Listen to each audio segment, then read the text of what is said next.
ভগবান শ্রীকৃষ্ণ নিজে বলে গেছেন, স্বধর্মে নিধনং শ্রেয় পরধর্ম ভয়াবহ। আজকে আমরা সনাতনী, পরে নাম হয়েছে হিন্দু ধর্ম। আজ আমার একটা কথা খুব ভালো লেগেছে, স্কন থেকে একটা কথা বলেছে, শুনবেন। স্কন থেকে বার্তা দিয়েছে, মতু একটা বৃহৎ সম্প্রদায়, এরা আলাদা না, আমাদের সনাতনী, আমরা কৃষ্ণ ভক্ত, মতুয়া কেউ আলাদা ভাববেন না, সবাই আমরা হরিনাম করি, হরিবল হরিবল। কেউ কৃষ্ণ, কেউ হরি, কেউ কালী, কেউ রাম, যে নাম করি না কেন আমরা কিন্তু একই সনাতন ধর্মের মানুষ। এতদিন পরে আমি এতদিন যা বলে এসেছিলাম, 40টা বৎসর ধরে ওই কথাটাই আমি বলে এসেছি, 40 বছর ধরে বলে এসেছি। কিছু কিছু বৈষ্ণব মহল মোটে মতুয়াদের মেনে নিতে পারতেন না, কারণ আমি তো মতুয়া তত্ত্বটা একেবারে শেকড় থেকে পড়েছি এবং বোঝার চেষ্টা করেছি। বাচ্চাটা কার? বাচ্চাটা কোলে নিন। কার বাচ্চা? যদি কেউ না থাকে আমাদের গাড়িতে পাঠিয়ে দেন, আমি বাড়ি নিয়ে যাব। দেখেন, বৃন্দাবনে শ্রীকৃষ্ণ লীলা করেছিলেন। কৃষ্ণ লীলার আমরা 3টি খণ্ড এখানে পাচ্ছি, একটা জ্ঞান ঘন, একটা প্রেম ঘন, একটা কর্ম ঘন। এই 3টি রূপ পাচ্ছি কৃষ্ণের। প্রেম ঘন লীলা হয়েছে মধুর বৃন্দাবনে। এই যে প্রেমের লীলা রাধারানীর সঙ্গে, সখীদের সঙ্গে, কি প্রেম সেই প্রেমটা হচ্ছে অহৈতুকী, অকামনা, রাগাত্মিকা, বেদাতীত। অহৈতুকী, অকামনা, রাগাত্মিকা, বেদাতীত, এই 4টে শব্দ দিয়ে প্রেমকে ব্যাখ্যা করা হয়েছে। সেই প্রেম খুব গোপনে ছিল, কয়েকজনের মধ্যে ছিল। পরবর্তীতে রাধা অঙ্গ কৃষ্ণ অঙ্গ মিলে হয়ে শ্রীগৌরাঙ্গ 5000 বছর পরে নবদ্বীপে মহাপ্রভু আবির্ভূত হলেন এবং সেই প্রেমের প্রকাশ ঘটল। যদি গোরা না আসিত কেমন হইত, ভজন শিখাত কে, রাধার অসসীমা ব্রজের মহিমা জগতে জানাত কে। ঠিক এই কথাটাই তারক গোসাইয়ের লেখা আছে। কবি রসরাজ তারক সরকার, যিনি হরিলীলামৃত লিখেছেন, সাইজি যেদিন রাইজি বলে হাই ছেড়ে করা নিলে, গোপীর ভজন রাগের করণ ঠাহর পেলাম সেই কালে। নদেবাসী সকলে পাগল হলো এককালে। হ্যাঁ, কি সুন্দর কথা লিখেছেন। এই গানটারই শেষের দিকে কবি রসরাজ তারক সরকার, যিনি হরিলীলামৃত লিখেছেন, বলছেন নিত্যধামে গোপীর প্রেমে। ওমা বসেন, দরকারি কথার সময় আপনি দাঁড়িয়ে আছেন, তাহলে কি শুনবেন আপনি? নিত্যধামে গোপীর প্রেমে সহজ প্রেম, নিত্যধামে গোপীর প্রেমে সহজ পাগল হরিচাঁদ। দেখেছেন আপনি আমার কতটুকু ক্ষতি করেছেন, মনসংযোগ নষ্ট করছেন। নিত্যধামে গোপীর প্রেমে সহজ পাগল হরিচাঁদ। হরিচাঁদ কার প্রেমে পাগল? গোপীর প্রেমে পাগল। প্রধানা গোপিনীকে শ্রীমতী রাধারানী।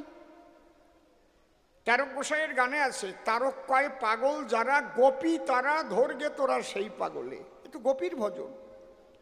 আমি কত বুঝাবার চেষ্টা করেছি যে বৈষ্ণব, খাঁটি বৈষ্ণব আর খাঁটি মতুয়ার মধ্যে কোনো পার্থক্য নাই।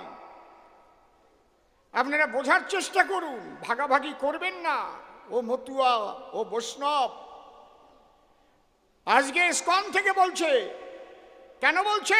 ধর্ম সংকট। যদি আজ সনাতনীরা ঐক্যবদ্ধ না হয়, ভাগ ভাগ যদি থাকে, বিভক্ত যদি থাকে, তাহলে ভবিষ্যৎ খারাপ। এখন বুঝতে শিখেছে। আমি কত বলেছি, পৈতাধারীরা যাদের তোমরা শিডিউল কাস্ট বলো, শিডিউল ট্রাইব বলো, এদের হিংসা করো না। ম্যাথরকে কোলে তুলে নাও, মুচিকে কোলে তুলে নাও। শ্রীকৃষ্ণ রুইদাস মুচিকে পাণ্ডবদের বাড়িতে এনে বৈষ্ণব সেবা দিয়েছে, দেখো নাই? রামচন্দ্র চণ্ডাল, গুহক চণ্ডাল তার বড় মিতা। আপনি আলাপও জানে না। এ রামা মিতা সীতা মিতানি কেমন আসিস, এরকম হচ্ছে তাদের ভাষা। এ রামা মিতা সীতা মিতানি কেমন আসিস, তুহাকে আমার বড় ভালো লাগে। খাবার দেশে ড্যাপের খই, ড্যাপ চেনেন? ড্যাপ ছোট্ট ছোট্ট ড্যাপ দিয়ে, ও নাকের কাছে নিলে আর মুখ পর্যন্ত যাবে না, নিঃশ্বাসে উড়ে চলে যায়, ড্যাপের খই। তাকে কোলে তুলে নিয়েছে রামচন্দ্র, যে শবরী কত বছর পর্যন্ত তার গুরুদেবের কাছে শুনেছিল যে এই পথ দিয়ে কোনো একদিন রামচন্দ্র আসবে। ঋষি মাতঙ্গের কাছে শুনেছিল। তখন ও যা খেত, ওই একটা ফল পেলে অর্ধেক খেয়ে আর অর্ধেক খাওয়া ফল রেখে দিত। শোনো, আজকে সমাজটা নষ্ট হয়ে যাচ্ছে এক শ্রেণীর বৈষ্ণবের দ্বারায়। সেই অর্ধেক অর্ধেক খাওয়া ফল শুকাইয়া এক জুড়ি হয়েছে। রাম যখন যাচ্ছে ওই পথে, লক্ষ্মণকে বলছে, দাঁড়াও ভাই, এই জায়গা আমার যেতে হবে ঋষির আশ্রমে। কেন?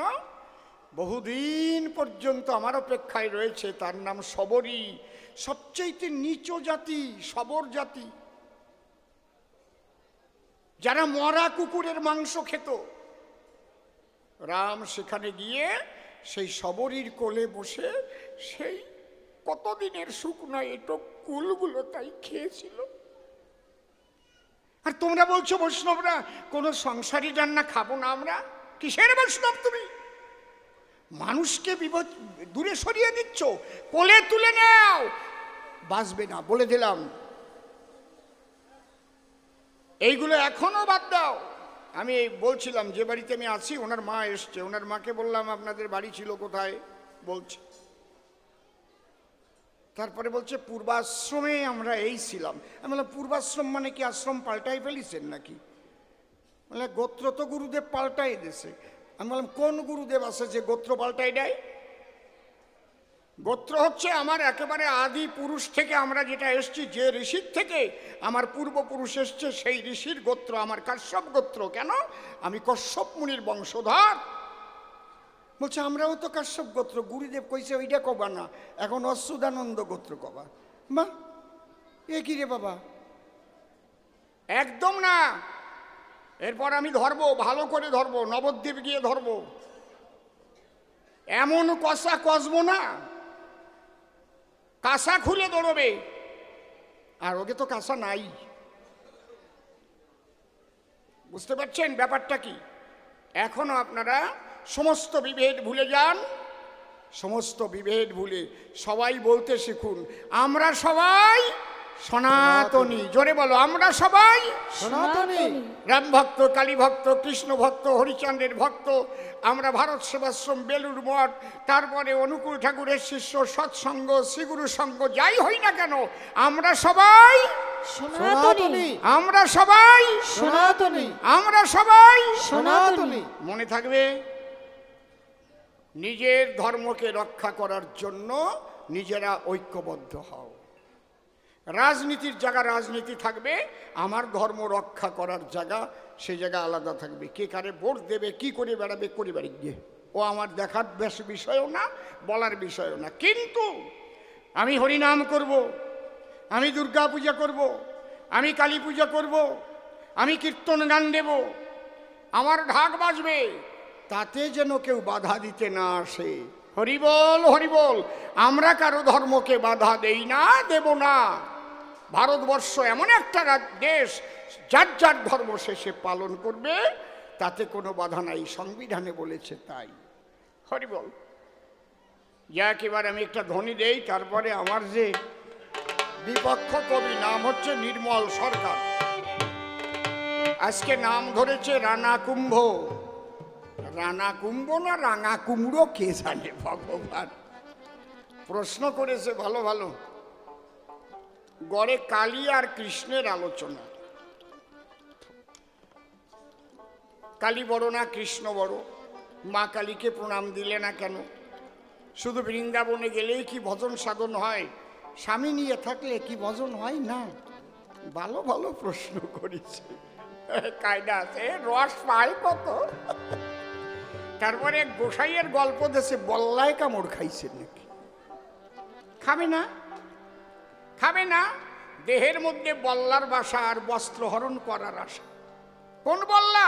6টা বল্লা। নাম কি? কাম, ক্রোধ, লোভ, মোহ, মদ, মাৎসর্য। এই 6টা বল্লাকে কন্ট্রোল করতে পেরেছ কি? এই 6টা বল্লাকে যে কন্ট্রোল করতে পারে, পৃথিবীতে এমন কোনো বল্লা নাই তারে গিয়ে কামড় মারে। হরিবল হরিবল। আমি একদিন আমার গুরুদেব পরমশ্রদ্ধেয় প্রয়াত ঠাকুর ভবা পাগলাকে জিজ্ঞেস করেছিলাম, অপাগল কি? তখন কীর্তন গান গাইতাম। এই যে খোল টোল নিয়ে যখন ট্রেনে উঠি কি হিংসা করে। আমাকে বলছে, তোর মনে হিংসা নাই তো? তোর মনে হিংসা যতদিন থাকবে তোরেও কিন্তু ততদিন হিংসা করবে। যেদিন তুই নিজে হিংসা শূন্য হয়ে যাবি আর কেউ তোকে হিংসা করবে না। তাহলে 6টা বল্লাকে আগে ঠিক করো, তাহলে বল্লার কামড় খাবার না। এগুলো হচ্ছে ব্যবসায়ী গুরু। হ্যাঁ, এই আলোটা ঠিক করছিল তো? ঠিক আছে, বাহ, সুন্দর। দেখো ঠিক কত কায়দার জায়গা আলো জ্বালাইছে।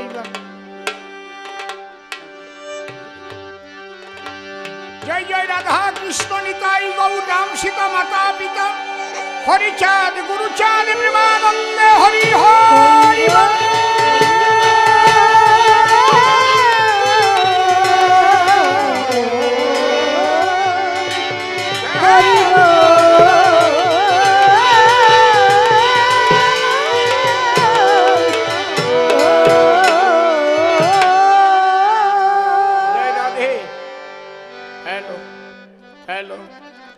রিভাইভটা আছে ঠিক মতো? হ্যালো হ্যালো, পাচ্ছি না তো। বেশ একটু সুন্দর ভাসবে। হ্যাঁ, হ্যালো চেক। হ্যালো, হরিবল। আজকে আমাকে হতে হবে মীরাবাই, সে হয়েছে রানাকুণ্ড। আমার কিন্তু কোনো শাড়ি পরাও নাই, ব্লাউজ পরাও নাই। আমি জ্যান্ত পুরুষ মানুষ, তাই আমাকে আজকে নারীর ভূমিকায় অভিনয় করতে হবে। এটা হচ্ছে কবি গান। হা হা হা, সাটা ঠিক মতো লাগা। হা হা, ও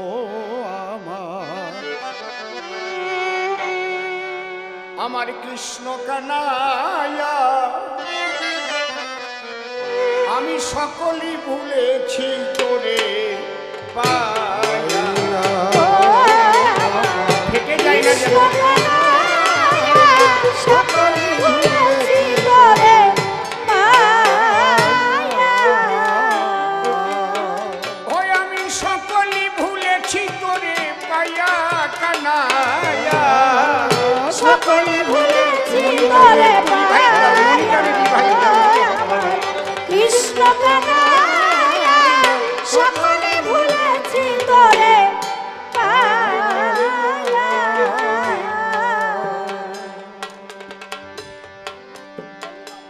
কেলি কদম্বের মূলে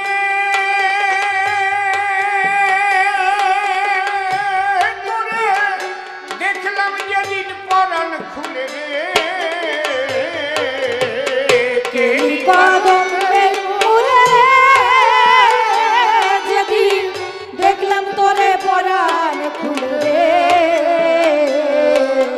আমার মনের কুলে, ও আমার মনের কুলে ভাঙন লাগায়া কানাইয়া, সকলে ভুলেছি তোরে পাইয়া কৃষ্ণ কানাইয়া, সকলে ভুলেছি তোরে পাইয়া। তোরে রূপে পরাণ পরাণ উঠল মেতে,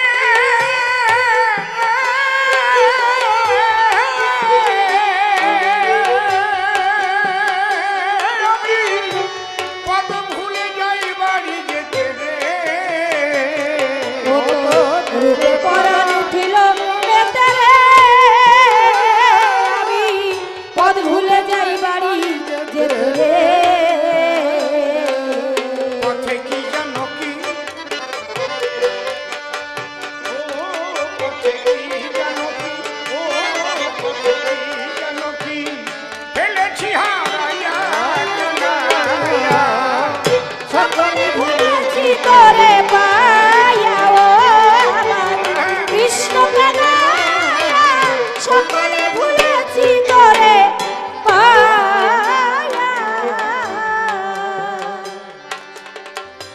আমি সকলে কিছু পারি ভুলিতে,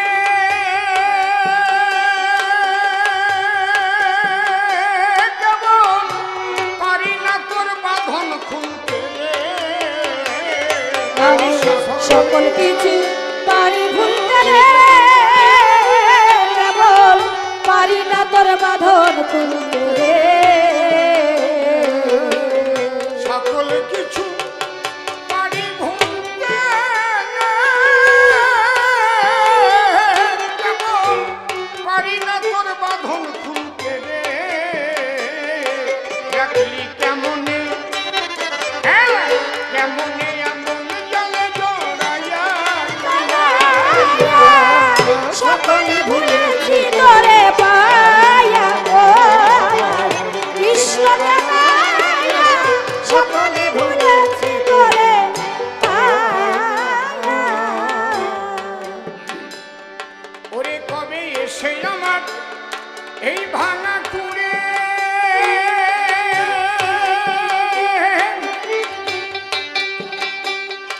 কানাই রে,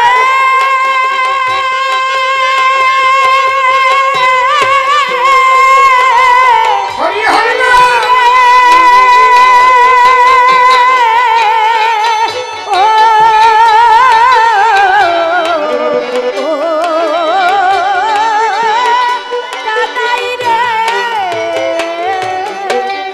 এসে আমার ভাঙা কুড়ে,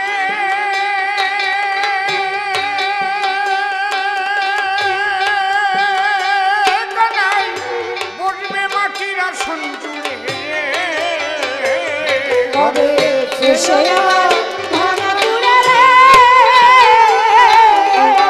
বসবে চিরাসন জুড়ে। পাগল বিজয় আছে, পাগল বিজয় আছে, আশা পথ চাইয়া, সকলে ভুলেছি তোরে পায়া গো কৃষ্ণ কানাইয়া, সকলে ভুলেছি তোরে পায়া।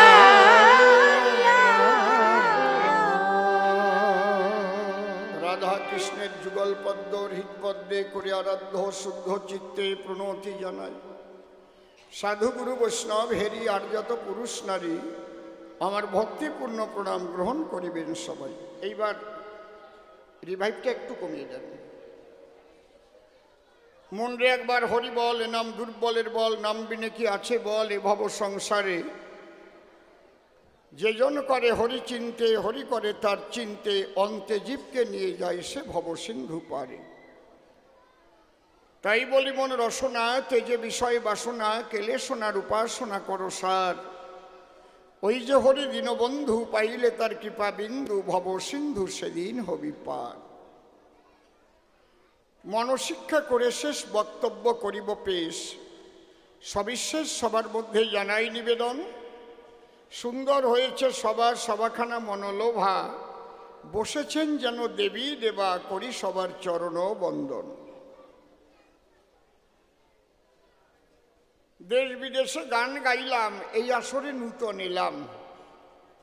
যদিও এখানে আমি প্রথম আসি, এখানকার সকলের যে প্রাণ খোলা ভালোবাসাবাসী, সেই ভালোবাসার বিনিময়ে দেওয়ার আমার কিছু নাই। আপনাদের আছে জানা, ভালোবাসার কোনো মূল্য হয় না, এটা অমূল্য সম্পদ, জানে তা সবাই। আমি দাঁড়ায় সভ্য সবার বরাবরই রাধা গোবিন্দের কাছে, মায়ের কাছে একটু প্রার্থনা করি। হে ঠাকুর, তোমার শ্রীপাদ পদ্মে এই নিবেদন আমি নিবেদন করি তোমাকে, এখানকার সবাই যেন আধ্যাত্মিক, দৈহিক, মানসিক সব দিক দিয়ে ভালো থাকে, তুমি তাই করিও কৃষ্ণ মদন মোহন। এই নিবেদন করে তারপর এবার যাচ্ছি ভূমিকায়। বিপক্ষ কবি এসে সভা পাশে রানা কুম্ভ নাম করিয়া ধারণ, আমাকে করেছে মীরাবাই, আপনারাও শুনলেন সবাই। এখন আমি সেই ভূমিকা করিব গ্রহণ। বসে শোনেন ভক্তবৃন্দে, আমাদের কথা বলতে হয় সন্ধে সন্ধে। এই ছন্দগুলো মুখস্থ করে আসা নয়। আমরা যারা চারণ কবি আঁকি নিত্য ছন্দের ছবি। এই জন্যেই বিদগ্ধ জনে আমাদের লোককবি উপাধি দেয়।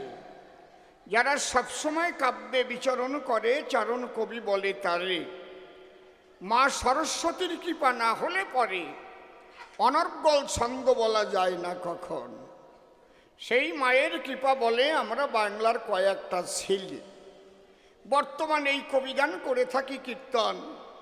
বাবার টাকা পয়সা থাকলে পরে অনেক বড় বড় অফিসার হতে পারে, কিন্তু এই ছন্দ দিয়ে ছন্দ গড়ে পুতুল গড়ে শুধু টাকার জোরে হবে না কখন। এই জন্যে আপনাদের করুণার ঝর্ণাধারা আকাঙ্ক্ষা করি আমরা। সেই করুণার ঝর্ণাধারায় সিক্ত করবেন আমাদের জীবন। এবার অসীম সরকার নামটি ছাড়ি, কবির পাল্লা এবার ধরি। মীরাবাই নাম আমি করিলাম গ্রহণ, প্রণামিয়া মীরার পায় গেলাম তার ভূমিকায়, সে যেন গ্রহণ করে আমার হৃদয় আসন। এখন আমি আর অসীম নাই, নাম ধরেছি মীরাবাই। রানা কুম্ভ আমাকে বিয়ে করে তার ঘরে নিয়ে এলো যখন, মা কালীর মন্দিরের দরজায় আমরা গেলাম দুজনায়। রানা কুম্ভ মায়ের পায়ে প্রণাম করিল অর্পণ।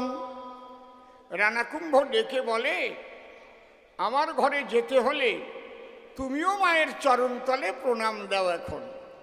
আমি মনে মনে ভাবলাম, তাই মাকে প্রণাম দেব, তাতে আমার তো কোনো বাধা নাই।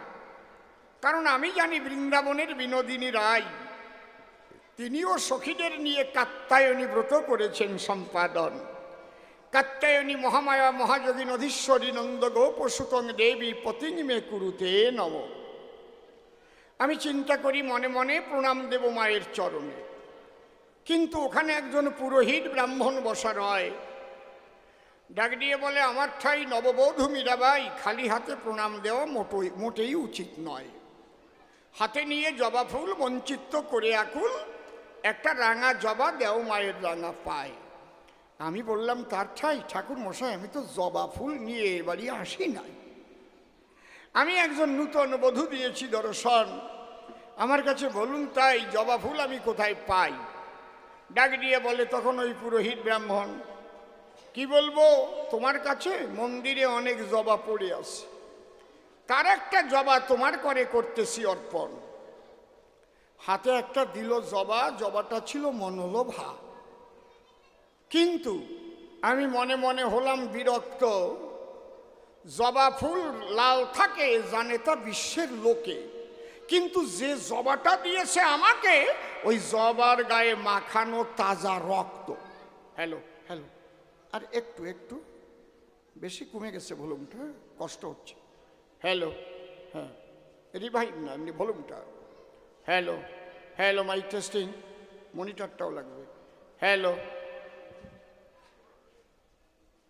আমি জবার গায়ে রক্ত দেখে ঠাকুর মশাইকে বললাম ডেকে, ঠাকুর মহাশয় বলুন তো আপনি আমার ধারে এই জবা ফুলের উপরে রক্ত মাখা দেখি কিসের দায়?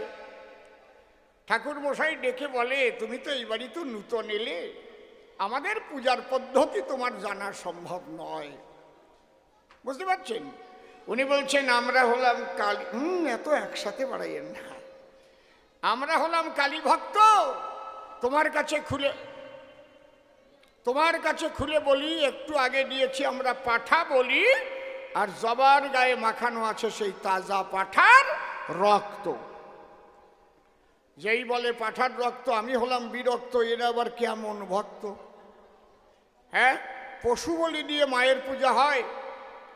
কারণ আমি যখন বাবার ঘরে ছিলাম, আগেই তো আমি জানতে পেলাম, বাবা আমাকে বিভিন্ন শাস্ত্র গ্রন্থ করে অধ্যয়ন ঘরে থেকে শিখায় মোরে। পদ্মপুরাণের ভিতরে একদিন কালীর ধারে জিজ্ঞেস করেছে পাগলা পঞ্চানন, আচ্ছা কালী, তোমার কাছে খুলে বলি, অনেকে তোমার পূজায় দেয় পশু বলি, তুমি কি তা করো গ্রহণ? সেই শিবের জবাব দিতে কালী কি বলেছে শিবের সাক্ষাতে, পদ্মপুরাণ থাকলে এই সভাতে নিয়ে আসুন এখন। তাতে কি লেখা আছে? আমি দেখাবো আপনাদের কাছে। কালী কি বলছে? মম দ্বারে মম যজ্ঞে যৌনরা পশুঘাতকা তে নরা নরক জান্তি যাবচ্চন্দ্র দিবাকরম। অর্থাৎ আমার যজ্ঞ, আমার দ্বারে, আমার পূজা করবার তরে যদি কোনো নারী নরে পশু বলি দেয়, অন্তর দিয়ে দেখো ভেবে যতদিন চন্দ্র সূর্য জগতে রবে, কুম্ভীপাক নরকে তারা হইবে নিলয়। তাহলে এই যদি হয় কালীর কথা, পূজা দিতে কালী মাতা পড়িয়া কোন শাস্ত্রের পাতা, তোমরা এই পশু বলির প্রথা কয় 52 পেলে কোন জায়গায়, এইটা একটু জানাও বলে তারপরে আমি পূজা দেব মায়ের চরণ তলে। আমি খারাপ করছি নাকি বলেন তো মশাই? বড় বড় মানুষ যারা সমাজকে সংস্কার করতে জন্মগ্রহণ করে, তারা যত যত আচরতি শ্রেষ্ঠ স্তত্র দেবতর জন সযৎ প্রমাণং কুরুতে লোকস্তদ অনুবর্ততে। মহাজ্ঞানী মহাজন যে পথে করে গমন হয়েছেন প্রাতঃস্মরণীয়, সেই পথ লক্ষ্য করে স্বীয় কীর্তি ধ্বজা ধরে আমরাও হব স্মরণীয় বরণীয়। তাহলে আজকে যদি রাজবাড়িতে এই কুসংস্কার দেখা যায়, তাহলে এই ক্যান্সার ছড়াইয়ে পড়বে সব জায়গায়। এই জন্যে আমি মনে করলাম ধারণা, যাতে রাজবাড়ি হতে পাঠা বলি পারি বিদায় নেওয়াতে, এই জন্যে আমি প্রথমত প্রণামটা করি না, বোঝে না তা, তাই না? আজকে ওই যে মা শঙ্করী আজকে এখানে পাঠা বলি দিয়েছে, আমি যদি প্রণাম করি, হয়তো ঘরে মাংস করতেছে রন্ধন, অন্তর দিয়ে দেখেন ভেবে একটু পরে একসাথে খেতে বসতে হবে, বলবে মায়ের প্রসাদ করো গ্রহণ। আমরা বৈষ্ণব যারা, বৈষ্ণব বা বৈষ্ণবী যারা ওই ধরনের তামসিক খাদ্য গ্রহণ করি না, তারা সাত্ত্বিক খাদ্যের দ্বারা আমরা বাঁচাই জীবন। এই জন্যে সাত্ত্বিকভাবে পূজা করি। ওই যে মা শঙ্করী, যিনি ছিলেন ব্রজেশ্বরী রাধারানী মধুর বৃন্দাবন, সেও যেমন পূজা করে, সাত্ত্বিক পূজা দিয়েছিল কাত্যায়নী রে। সেই সাত্ত্বিক পূজা হলে পরে আমি অনায়াসে প্রণাম করিতাম অর্পণ। বোঝা গেল কি নাকি? বুঝতে বাকি আছে যে আমি প্রণাম দিলাম না কেন? দেখেন এইবার কথা আছে। তাহলে এই যে যে পাঠা বলির প্রথা চলে আসছে, কত মানুষ এখনো পাঠা বলি দেয়। আমি অসীম সরকার গান গাইতে গেলাম ত্রিপুরায়, তখন ত্রিপুরায় বামফ্রন্ট সরকার, সিপিএম সরকার ছিল। আমার মেজে ছেলেটার সঙ্গে গেল। ওই জায়গায় একটা 14 দেবতার মন্দির আছে, শোনেন জ্ঞানীজন। ওই মন্দির দেখিবার তরে ওখানকার তথ্য সংস্কৃতি মন্ত্রী অনিল সরকার নিয়ে গেছে আমারে, তখন মানিক বাবু ওখানকার মুখ্যমন্ত্রী। ওরে বাবা রে বাবা, আমি গিয়ে দেখতে পাই ও জায়গা থাকার মতো আমার অবস্থা নাই। ডেইলি 150 থেকে 200 পাঠা বলি হয়। ওই পাঠা নিয়ে আসছে আর কাটছে, রক্তে বন্যা বয়ে যাচ্ছে। আমার মেজে ছেলেটা আমারে বলে, বাবা কোথায় নিয়ে আসছো? আমার এখান থেকে নিয়ে চলো, এখানে মা থাকতে পারে না, তুমি চলো তাড়াতাড়ি। বুঝতে পারছেন ব্যাপারটা কি? এখনো হয় বলির কথা লেখা আছে, কিন্তু সে পাঠা বলি নয়। কোন বলি? আপনাদের কাছে একটু খুলে বলি, কোন বলি দিতে হয়। দেখেন, ওই মা শুধু বাইরে তা নয়, ওই মা আছে ভেতরে। থাকে কোথায়? মূলাধারে। এই দেহের মধ্যে আমাদের 7টা তালা আছে। একটু বলি আপনাদের কাছে, শোনার ধৈর্য আছে তো? প্রথম তালার নাম মূলাধার, তারপরে নাম স্বাধিষ্ঠান, তারপরে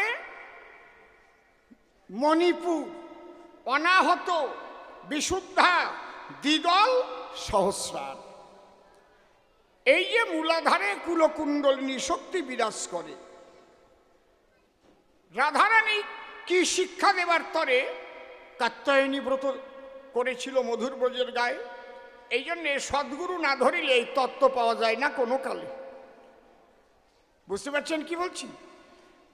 আমি অসীম সরকার বলছি, মীরাবাই ভূমিকা ছেড়ে বাবা পাগলা যখন ডেকে নিয়ে গিয়েছিলেন আমারে, প্রথম আমাকে শক্তি মন্ত্রে দীক্ষা দেয়। আমার পছন্দ হচ্ছে না, আমি কৃষ্ণ ভক্ত, গৌর ভক্ত মানুষ। এ কি পাগল আমারে ডেকে আনলো, কেন শক্তি মন্ত্র দিল? আমি বাইরে গিয়ে মুখ কালা করে বসে আছি। মন্দিরের থেকে একজন পাঠিয়ে দিয়েছে, এই শালারে ডাক, ওর দীক্ষা পছন্দ হয় নাই। মনের মানুষ তো মনের কথা জানে। আবার নিয়ে গেল ডেকে মন্দিরের ভিতর তার সন্নিধানে। তখন তত্ত্ব কথা আমাকে শুধায়, শোন, কুণ্ডলিনী চেতন না হলে বিশুদ্ধ কৃষ্ণ ভক্তি কি তার মেলে? জানিস না ব্রজমণ্ডলে প্রেমময়ী রাধা রানী সে অকাত্যায়নিব্রত করেছিল মধুর ব্রজের গায়ে। বলি সবার সম্প্রতি শিখাই দিল সেই পূজার পদ্ধতি, তারপরে অষ্টাদশ অক্ষরী যুগল মন্ত্র দিয়েছিল আমায়, 2 বার দীক্ষা দিয়েছে। একেবারে গোপন কথা বলে গেলাম আপনাদের কাছে। তাহলে এই যে কোন বলি দিতে হয়, দেহের মধ্যে 6টা পাঠা দিবানিশি ঘটায় লেঠা, কামক্রোধ লোভ মোহ মদ মাৎসর্য জ্বরে কয়। যদি কেউ জ্ঞানের খড়গ ধরে এর বহির্মুখী স্বভাব মূলাধারে মা কালীর দ্বারে বলি দিতে পারে মহাশয়। কুণ্ডলিনী চেতন হলে জীবাত্মাকে নিয়ে ঊর্ধ্ব দিকে চলে, তখন এক একতলা ভেদ করে ওই যে বাঁশি বাজায় সহস্রে প্রাণ গোবিন্দ কৃষ্ণ দয়াময়, জীবাত্মা হয় রাধারানী, শুনে কৃষ্ণের বংশীধ্বনি। ওই কৃষ্ণ নীলমণির সঙ্গে যোগমায়া হয়ে রাধা গোবিন্দের যুগল ঘটায়। এই জন্যে একথা অতি সত্য। জানতে গেলে সাধন তত্ত্ব দেহতত্ত্ব একজন সদ্গুরুর আছে বিশেষ প্রয়োজন। তাই নাহলে এই পাঠা বলি দেবে, পাঠার মাংস খাবে, চুল্লু খেয়ে বেড়াবে। কালি মাইকি যাই, যাও খাও গিয়ে, আমার কি, যত পারো খাও। একজন মা কালীর দ্বারে পাঠা বলি দিয়ে আর ওই পাঠার মাংস খেয়ে আর চুল্লু খেয়ে করিছে কি, একদম ড্রেনে মাথা দিয়ে পড়ে আছে, দেহ বাইরে আর ড্রেনে মুখ দিয়ে ওই যে পচা জল যাচ্ছে, প্রস্রাবের জল, কি কি জল ওই খাচ্ছে। ওর কাকা যাইয়ে কয়, এই অসভ্য কোথাকার, মুখ দিয়ে ড্রেনের ভিতর কি খাচ্ছিস? কয় আলুর দমের জল খাচ্ছি। আলুর দমের জল খাচ্ছে। হাসিয়ে পড়েন, হায় রে আমার কপাল রে। এই জন্যে কোথায় 6টা পাঠা বলি দিতে হয়, তাই না হলে বাজারের পাঠা এনে বলি দিয়ে খায়। আমি অন্য ধর্মের একটা কথাও বলবো না। এই সবাই সব ধর্মে এইরকম ঢুকিছে, সব ধর্মে এইরকম কুসংস্কার ঢুকিছে, ওগুলো বলবো না আমি আপনাদের কাছে। আমি স্বধর্ম সংস্কার করার কিছু কথা বলতেছি। সবাই দেখেন কোথায় দিতে হয়, হচ্ছে কুণ্ডলিনীর দ্বারে ওই কামক্রোধ লোভ মোহ মদ মাৎসর্যের কে বলি দিতে হয় জ্ঞানের খড়গের দ্বারায়। আর কি বানাইছে, পাঠা বলি দিয়ে মাংস আর চুল্লু খায়। তাই দোষ কার? সম্পূর্ণ দোষ ওই বামুনের। ওনাদের দরকার ছিল এগুলো বুঝাইয়ে দেওয়ার, কিন্তু বুঝাই নাই কেন? তাহলে তো পাঠার মাংস ওনাদেরও কম পড়ে যাবে। কথা নয় অসঙ্গত। আগে পাঠা কাটলে মাথার ভাগ ঠাকুর মশাই পাত, এবং ঠাকুর মশাই যে খাড়া দিয়ে কোপ দিত, ওলাই তোরে চারে না পয়সা দেবানে 2 ঠ্যাং জড়াই কোপ দিস সামনের, তাহলে ওইটুক ঠাকুর মশাই নিয়ে যাবে। এক বুড়ো ব্রাহ্মণ, ওর বাড়িতে ছেলেপেলেরা গিয়ে বলছে, ঠাকুর মশাই আমাদের কালী পূজা আপনি করিয়ে দেবেন এবার।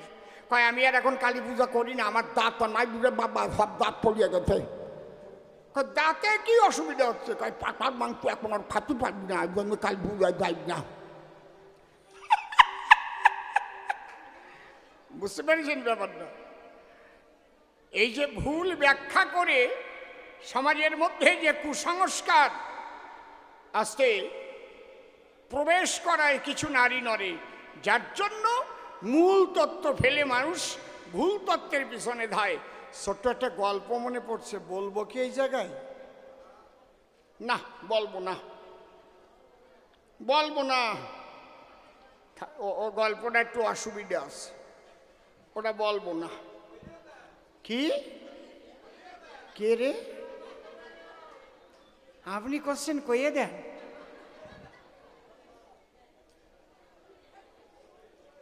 এটা কিন্তু আমার গল্পের, কেউ যেন আবার ভাববেন না যে কাউকে আমি ছোট করবার জন্য বলছি। এখন ভেবে কথা বলতে হয় না। এটা আমার গল্পের। এই মা, কথা কইয়ে না, কেউ রাগ করবেন না। আমি করজোড়ে নিবেদন করি সকলের ধারে, কেমন কবিগুরু রবীন্দ্রনাথ সাহিত্য লিখতে গিয়ে কলম ধরে বলেছে, এক দেশের এক রাজা, কোন দেশের কোন রাজা জিজ্ঞাসা করিলে আমি তাহা বলিতে পারিব না। তাই না? এই জন্যে যদি বলেন কোন লোকটা, আমি বলতে পারবো না। আপনাদের কাছে খুলে বলি, একটা লোকের নাম আক্কাস আলী। তোর জ্বর হয়েছে, ডাক্তারের কাছে গেছে। ডাক্তার আবার বিশ্বাস বাবু বলছে, আপনার তো যা দেখতেছি প্যারা টাইফয়েড হয়েছে, তো যা ওষুধ দিচ্ছি ঠিক মতো খাবেন। লিখে দিচ্ছি এন্ট্রোমাইসিটিন 500 mg ডেলি 3টে খাবার পরে, সকালে খাবার পরে একটা, দুপুরে আর রাত্রে। এটা একদম 12টায় কোর্স। এটা হচ্ছে অ্যান্টিবায়োটিক। লক্ষ্য রাখো এইটার দিক, ভেতর থেকে কমাবে জ্বরের ফোর্স। আর যদি তোমার অম্বল টম্বল আছে নাকি, কয় আছে না, তয় কি, কয় এই যে দিলাম বিকোসুল, এই যে দিলাম জিনট্যাক, ভালো করে তাকাই দেখ, এর একটা খালি পেটে খাবে। মাথা গড়ে নাকি, তো গড়ে না, তয় কি, কয় এই যে দিলাম বিকোসুল, এইটা ডেলি একটা খাতি করবা না, ভুল। ঠিক আছে বাবু, যদি জ্বর ওঠে, কয় এইটা দিলাম, শোন এটা প্যারাসিটামল 500 mg, খবরদার করিবা না, এইটা খাবি করিয়ে বিবেচনা, এইটা যখন তখন কিন্তু খাবি না, জ্বর না উঠলে খাবি না, বিবেচনা করে খাবি। ওরে বলে দেশে গ্রামের মানুষ তো, সবাই তো আর সব কিছু বোঝে না। এখনও ভাবতেছে সব কয়টা তো ঠিক আছে, বিবেচনা মানে কি? ও বুঝিছে ওই যে আমরা যেমন বুঝিছি, হ্যাঁ, পাঠা বলি মানে পাঠা খাওয়া আর চুল্লু খাওয়া। বিবেচনা, ডাক্তারবাবু ভুল করেছে মনে হয়, বিবেচনা হবে। বিবি মানে স্ত্রী, চোনা মানে প্রস্রাব, মানে ওই ট্যাবলেট, ওই প্রস্রাব দিয়ে গোলায় খাবে। এখন কারণ এইরকম যদি বোঝে, এই বোঝাও যা, আর হিন্দুদের ওই পাঠা বলি বোঝাও তা। বোঝা গেল? পরিষ্কার জবাব দিয়ে গেলাম আমি বুঝাইয়া। দ্বিতীয় প্রশ্ন করে গেছে গান, বলো তুমি মীরাবাই, তোমার কাছে শুনতে চাই, তুমি ভজন করো কৃষ্ণ ভগবান, কালী বড় না কৃষ্ণ বড়, তার একটা মীমাংসা করো। এইবার শোনেন জ্ঞানবান, এক ব্রহ্ম, দ্বিতীয় নাস্তি, ভেদ জ্ঞানে হয় জীবের শাস্তি।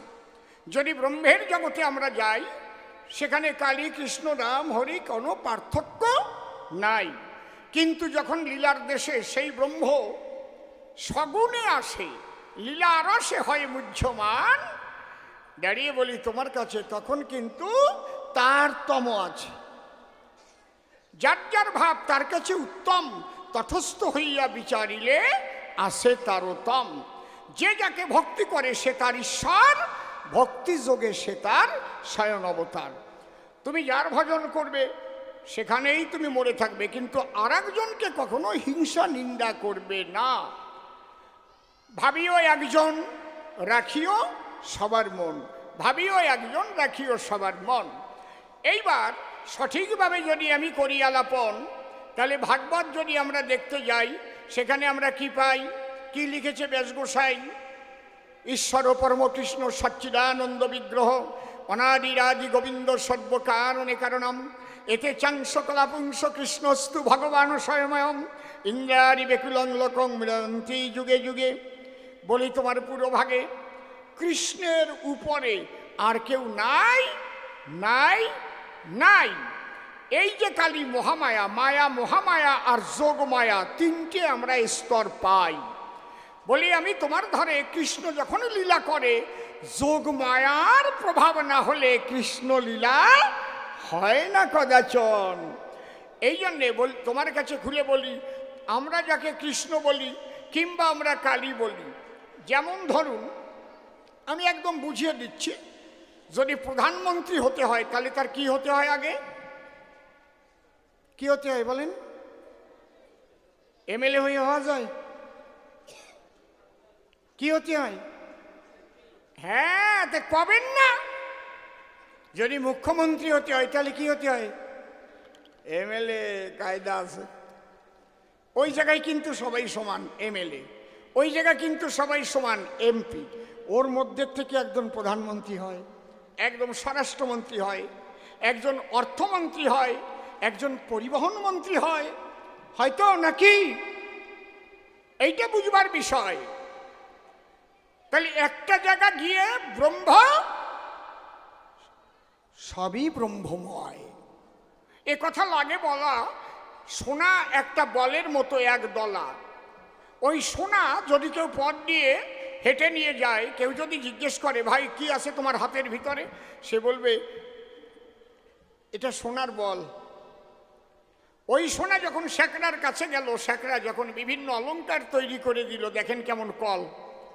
এবার বাক্স ভরে ভরে গলার হার, নাকের ফুল, কানের দুল, হাতের বাজু, যা দিয়ে করে সাজুগুজু, ওই দিয়েছে ভরিয়ে। ওইটা নিয়ে যখন যাচ্ছে পথ ধরে, সেই আবার জিজ্ঞেস করছে ভাই তোমার হাতে কি? বলে স্বর্ণালঙ্কার। তাহলে আগে ছিল সোনার বল, তাই তো? তাহলে ওইটা দিয়ে কি হলো? অলংকার তৈরি হলো। ওই অলংকারগুলো আবার যদি গালিয়ে ফেলা যায়, তাহলে একই সোনা ছাড়া অন্য কিছু নয়। কৃষ্ণকালী শিবরাম ভিন্ন কভু নয় রে এরা, মনের বিকার সব একাকার, বোঝে না যারা আখি হারা। যদি আসি লীলার দেশে, শ্রেষ্ঠ কৃষ্ণ ঋষিকেশে, কৃষ্ণের ভজন ওই শিব আর কালী করে কয়জন। দেখেন না, একই এমএলএ হয় কিন্তু সবসময় মুখ্যমন্ত্রীর জয়গান গায়, একই এমপি হয় সবসময় প্রধানমন্ত্রীর জয়গান গায়, একই এমপি হয়। ঠিক ওই রকম একই ব্রহ্ম হলে পরে খেলা করতে আসে এই ধরনী পরে বিভিন্ন রূপ ধরে। এই জন্যে সবাই কৃষ্ণ ভজন করে পরম শান্তি পায়। প্রেমানন্দে হরি বলো, আমার কৃষ্ণ সকলের ঊর্ধ্বে রইল। আমি প্রণাম করি প্রাণ গোবিন্দের রাঙা পায়। বুঝাতে পারলাম একটু নাকি?